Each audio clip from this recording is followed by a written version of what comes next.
Assalomu alaykum. Dadam ham yo'q. Abezam gapirim yo'q.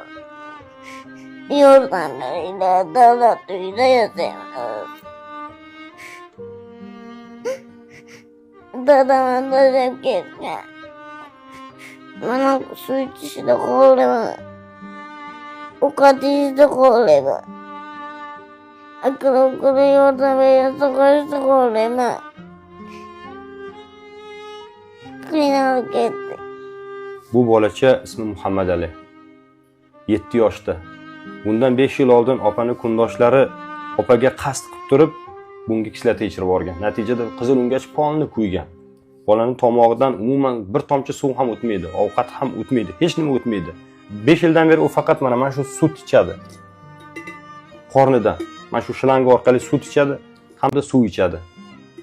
Bu Muhammad Alining qog'ozlarini Hindiston hamda Turkiyaga tashab bergan edik, davolasa bo'ladi. O'zini ichagidan olib turib qizil o'ngach yasasa bo'ladi deyshti. Mana birinchi videoda $5000 ga yaqin mablag' yig'di. Yana $25000 yig'ishimiz kerak.